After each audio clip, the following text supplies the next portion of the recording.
Hey friends, it's Mr. Jim and welcome back to Kid Short Stories. If this is your first time, welcome to the family. We are the podcast that turns your ideas into an amazing adventure every single day. You know, we couldn't even exist without imaginations from kids just like you. So if you have an idea for a story, I'd love to see it. Check down in the show notes below for how you can submit your own story idea, and maybe we'll turn it into an awesome adventure. And parents, if you're new to kids podcasting, I want to challenge you to listen to podcasting for 5 days in a row with your kids. It's going to increase their imagination, decrease screen time, and we're going to have a lot of fun along the way. Are you guys ready for today's adventure? Me too, let's go!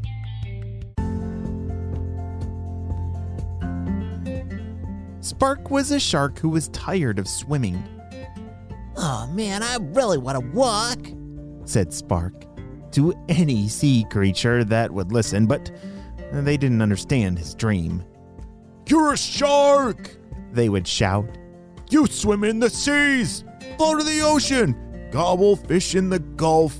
Walking is not what a shark should want. But Spark would not be deterred. Well, I am a shark, and I will walk. Just you wait. Spark the shark would practice his walk on the ocean floor. Left tail fin forward, right tail fin forward, repeat. Look at me! I'm doing it! He shouted to the sea snails. But sharks don't walk, they would shout. Come on, use your fins and swim around. But no one could stop Spark. He was determined. He had a dream, and he would achieve it. One day, as he was waltzing around the sea bottom with his tail, something floated down from the surface. A glass bowl slowly sank to the sand in front of him.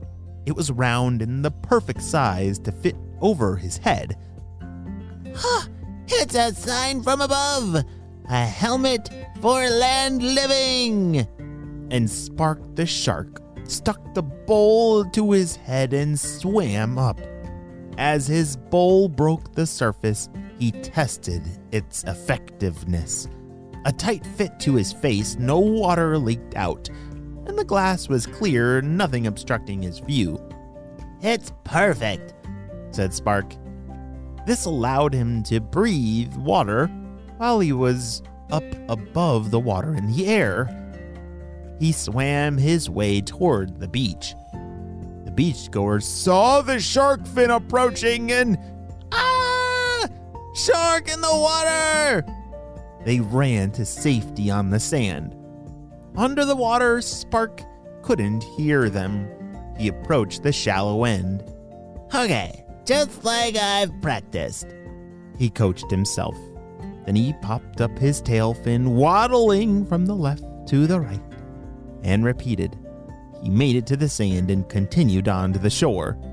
The people were still screaming, "Ah! Shark out of the water!" This was very confusing and everyone was running to safety. Into the water? Spark didn't notice, though. He was too busy strutting on the sand. Look at me! I did it. Pretty awesome. No big deal. His helmet bowl was full of water and holding on tight. It was working perfectly. He strolled up the beach towards the snack bar. All of this excitement was making him very, very hungry. Oh, hi there. One fish, please, he requested at the counter. The worker was wowed by this out-of-water shark. He called back to the kitchen. Hey, brah, one order of fish and chips and, keep it going quick. Don't want to be me on the menu instead. The order came speedily for Spark the shark, and he flapped his fin with glee at the golden fried fish and fries on his tray. He skipped over to a seat and tried to eat. Lifting the fish up to his face, he opened up wide and bonk! Fish squished into the glass barrier that was the bowl.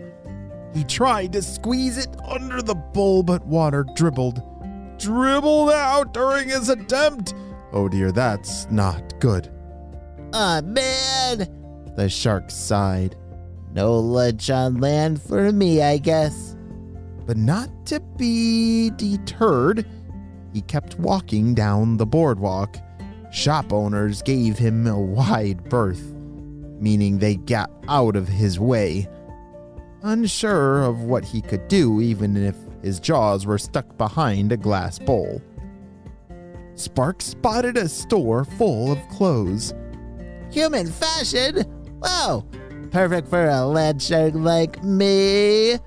But alas, it was not to be. Spark could not fit his fin through the shorts, and he looked ridiculous in a bikini top.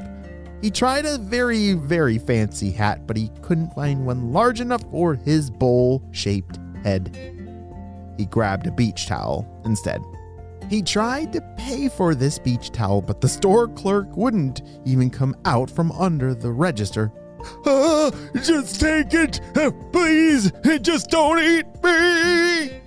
But Spark knew that didn't feel right to just walk out with the towel without paying for it. Okay, I'll just leave it here. Guess I'll be wearing my shark skin suit. That's okay. Still having the best day ever. Nothing was going to get this shark down. He was on land and he was walking. A true dream come true. What else could he need? Spark walked himself further down the boardwalk. He wandered so far that the boardwalk stopped. Where'd the boardwalk go? He'd never seen the end of the boardwalk. He didn't know it ended. It was beyond the boardwalk. Spark suddenly didn't want to know. He looked left and right, back and forth, up and down. He'd actually never been this far from the ocean. Too far. Way too far for a shark. His feet felt dry. His body felt like the grittiest sandpaper. He needed to get wet. Walking is no joke. Hoo-wee. Spark said to himself. He didn't want to admit it, but he missed zigging and zagging through the waves. What good were having so many fins here if he only used 2 of them? Spark was deep in thought, remembering the good old days before he was a land shark, when he was shocked back to the present. What was this? So cool on his fin? Spark looked down and spotted his wonderful friend, the water. He was so deep in thought he didn't even realize he was following his sharky heart back to the ocean. Well, since I'm here, sploosh! Spark the shark pulled off the bucket and dove back into the water. Whew, that was one wild adventure for this shark friend. One that I'm sure he'll never forget. The end. We'll be right back after a brief word from our sponsor.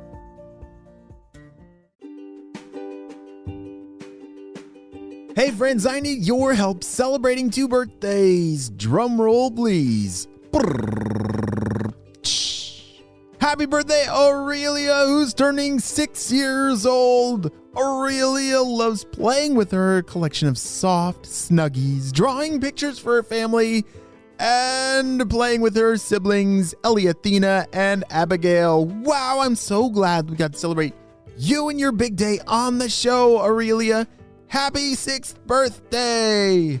Great job, you listened all the way to the end, and you know what time it is. It's time for Kid Shoutouts. I want to say hey to Hartley, Maya, and Ryan from Toronto, Canada. Tate from Denver, Beckham from North Carolina, Avra from United Kingdom, Isaac from Indiana, Axon from Missouri, and Emma from Florida. I'm so glad that you're all on the Kid Short Stories family. We could not have this much fun with imagination without you, my friends. Well, you have a super duper day, and I'll see you on our next adventure. Bye!